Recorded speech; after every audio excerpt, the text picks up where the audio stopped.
7. Final, buddy. Reading. Echo Station 3TA.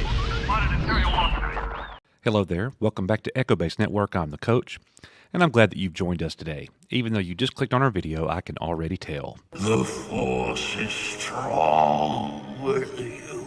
Before we report on today's news updates, please be sure to hit the subscribe button, as our analytics indicate that 2 out of every 3 of our viewers are not subscribed to the channel, and we'd love to have you here at EBN. Also, if you really like the channel, become a member today.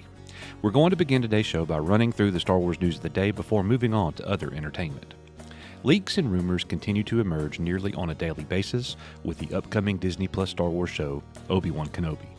The dust has settled on the teaser trailer, and many of us can sit back and assess how we are feeling at the moment. As always, we are going to be honest with you here at EBN, and I'm feeling rather concerned about this show. But before some of you jump to conclusions, let me explain why. I no longer feel that everything made at Lucasfilm will be a hit, a home run, a grand slam, or whatever.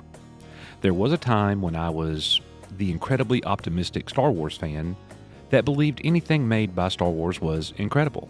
I felt that way, as Nick pointed out in our live stream last night, all the way up to the moment I walked into the theater on opening night for Star Wars: The Last Jedi. That was a watershed moment, a turning point for me. Like so many of you, I sat through the movie in disbelief, sadness, anger. You name an adjective with a negative connotation, I felt it. The sequel trilogy failed. By the time The Rise of Skywalker came out, I was determined to not be angry again.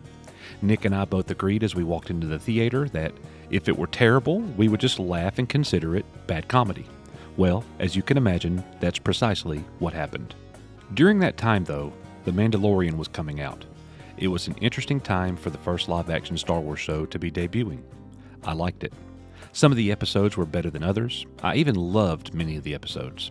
As we made it through Season 2, it became great. It became something that revived the hope inside me. Star Wars, in my eyes at that time, was back.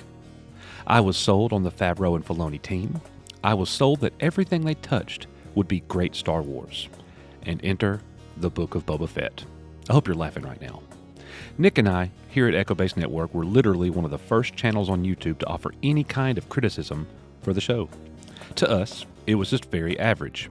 And after the first handful of episodes, so many Star Wars fans vehemently disagreed.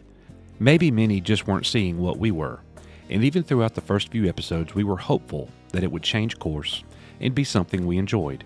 It didn't happen. There were a couple of episodes, 2, in fact, that we both liked. But on the whole, the show was very average. And here's the problem. When you love something to the degree that we do, and so many of you, average isn't good enough. Star Wars has to be mostly great, with a little bit of good sprinkled in, because it can't be perfect. So what's my deal with Kenobi? It's a character that I love and revere. This character is a cornerstone of Star Wars, and he must be treated as such. This show cannot change or alter the original trilogy in any way. And I'm not saying that it's going to.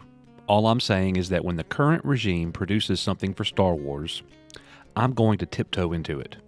I'm going to keep my head on a proverbial swivel. I'm going to hope for the best, but also be mindful that the worst is possible. I'm going to remain neutral until I see it. Then I will call it as I see it. I am not hopelessly optimistic, yet I am not a black pill. I want it to be good. I believe it can be good. I want it to be great. But I recognize the possibility that it might not be. The latest leaks have me a little concerned. Kathy Kennedy saying in a recent interview that she wanted to lighten the show. The original story was too dark, too bleak, and she put the brakes on production, fired the writer, and hired a new one. Leaks are emerging that Obi-Wan is bringing Luke toys. Leaks are emerging that Obi-Wan has a relationship with a female Jawa that is brought in for comedic relief. Theories are emerging that young children such as Princess Leia are going to be the ones responsible for Kenobi coming to grips with reality and emerging through all of the negativity and emotions he's suffered from for over a decade. Do you see where I'm going with this? This is why I cannot be a hopeful optimistic. And that is all. But enough about me. How do you feel about it? Do you think the Kenobi show is going to be a win? Is that a given for you? If you do, that's awesome, but I want to ask you, why?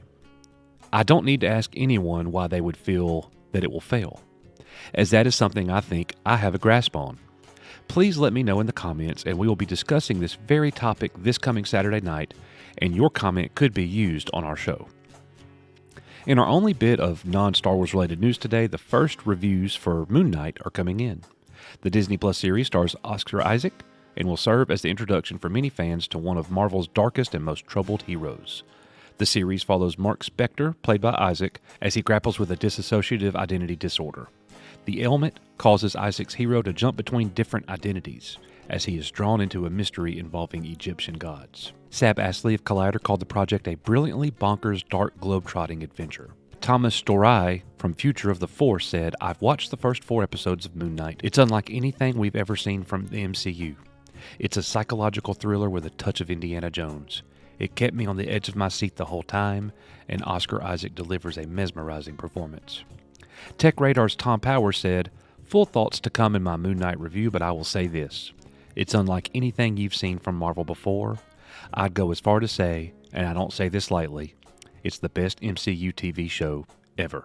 We will be watching Moon Knight as it premieres on March 30th, and we'll be posting our complete live reactions over on our Patreon, while our edited reactions and reviews will be posted over on Echo Base TV.